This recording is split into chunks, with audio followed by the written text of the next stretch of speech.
Assalamualaikum warahmatullahi wabarakatuh. Shalom, Om Swastiastu, Namo Buddhaya, dan salam kebajikan bagi kita semua.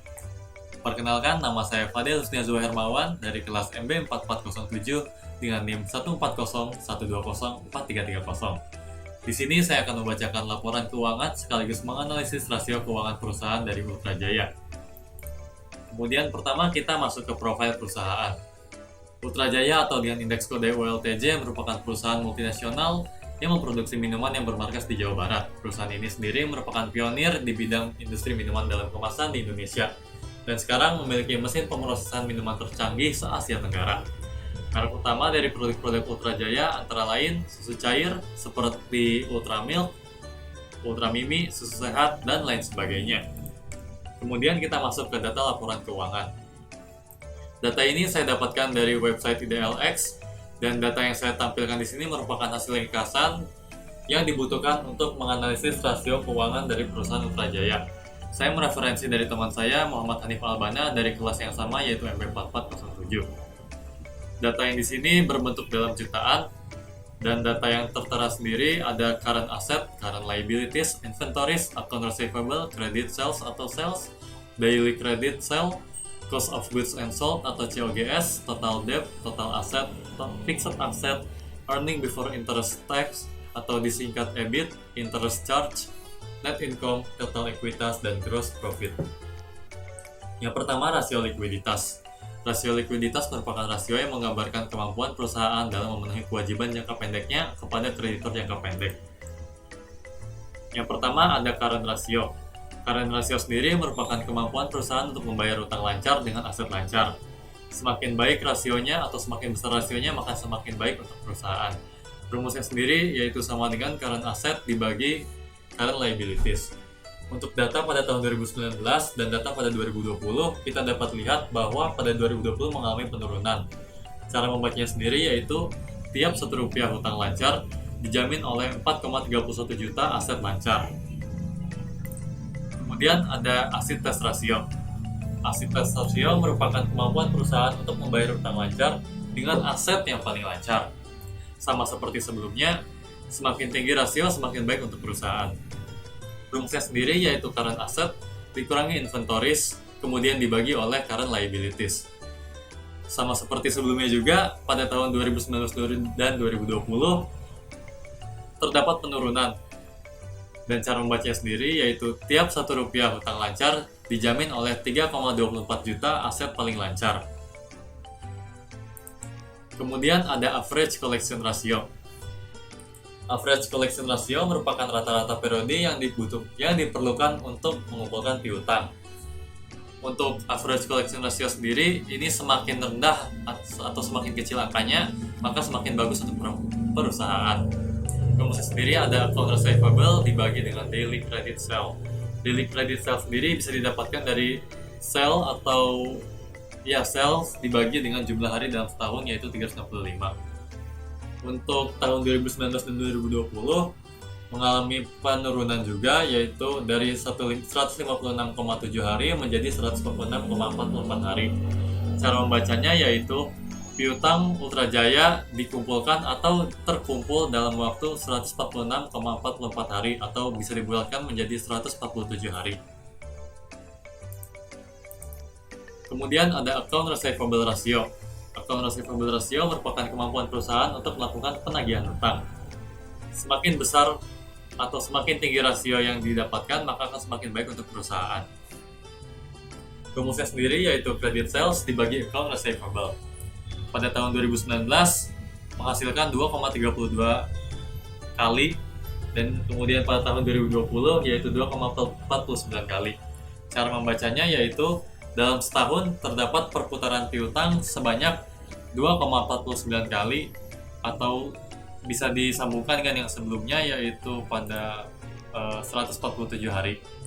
Nah, untuk account receivable sendiri itu berarti kita melakukan penagihan hutang sebanyak 2,5 kali dalam 1 tahun. Kemudian selanjutnya ada inventory turnover. Inventory turnover inventory turnover merupakan gambaran likuiditas relatif persediaan terhadap seberapa banyak persediaan mengalami perputaran. Semakin besar rasionya, maka semakin baik. Semakin besar angkanya, maka semakin baik. Rumusnya sendiri yaitu COGS atau Cost of Goods and Sold dibagi dengan inventory. Pada tahun 2019, inventory turnover-nya yaitu persediaannya berputar sebanyak 0,93 kali dalam 1 tahun. Sedangkan pada tahun 2020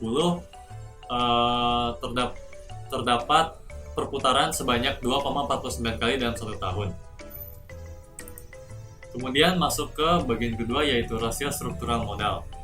Rasio struktural modal merupakan alokasi utang dan ekuitas yang digunakan perusahaan untuk mendanai kegiatan operasional dan ekspansi perusahaan. Yang pertama ada debt ratio atau rasio hutang. Rasio hutang sendiri merupakan rasio hutang merupakan cara mengukur seberapa besar aset perusahaan yang dibiayai oleh hutang. Semakin kecil angka yang didapatkan, maka semakin baik untuk perusahaan. Rumusnya sendiri yaitu total hutang dibagi dengan total aset. Pada tahun 2019 menghasilkan 0,144 dan pada tahun 2020 menghasilkan 0,145.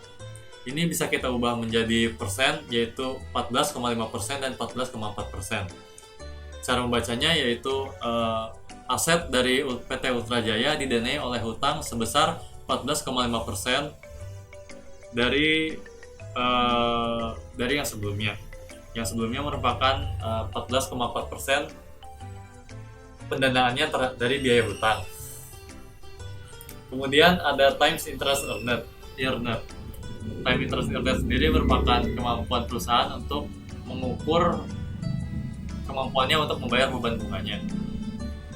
Semakin besar angkanya, maka semakin baik. Pada tahun 2019, angka yang didapatkan yaitu 390,05, sedangkan pada tahun 2020 yaitu 4.182,25. Cara membacanya sendiri yaitu tiap 1 rupiah beban bunga ditanggung oleh 4.182 juta, 25. Ya segitulah ya. Untuk promosi sendiri yaitu EBIT dibagi dengan interest charge. Kemudian bagian ketiga ada rasio efisiensi manajemen aset. Rasio efisiensi manajemen aset merupakan rasio yang mengukur seberapa efektif sebuah perusahaan mengelola asetnya. Yang pertama ada total asset turnover. Total asset turnover sendiri merupakan cara mengukur seberapa efisien perusahaan menggunakan asetnya untuk menghasilkan penjualannya atau meningkatkan penjualannya. Rumusnya sendiri yaitu sales dibagi total aset. Pada tahun 2019, PT Ultra Jaya mendapatkan angka 0,91, sedangkan pada tahun 2020 mendapatkan angka 1,02. Semakin besar angkanya, maka semakin baik. Kemudian cara membacanya sendiri yaitu tiap 1 rupiah aset dapat menghasilkan penjualan sebesar 0,91 rupiah, atau pada 2020 yaitu 1,02 rupiah. Kemudian ada fixed asset turnover. Fixed asset turnover sendiri itu sama seperti yang sebelumnya, hanya menggunakan aset tetapnya untuk menghasilkan penjualan. Semakin besar angkanya, maka semakin baik untuk perusahaan. Pada tahun 2019, PT Ultra Jaya berhasil menghasilkan angka 390,05 dan pada tahun 2020 sebesar 4.182,25. Cara membaca sendiri sama seperti sebelumnya yaitu tiap 1 rupiah aset dapat menghasilkan penjualan sebesar 4.182,25. Kemudian bagian keempat ada rasio profitabilitas, yaitu rasio atau perbandingan untuk mengetahui kemampuan perusahaan untuk mendapatkan laba profit dari pendapatan earning terkait penjualan, aset, dan ekuitas berdasarkan dasar pengukuran tertentu. Yang pertama ada operating return on investment, atau mungkin bisa disingkat OIROI.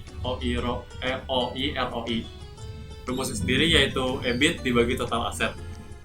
OIROI sendiri ini merupakan cara mengukur efektivitas manajemen menggunakan aset untuk menghasilkan laba operasional.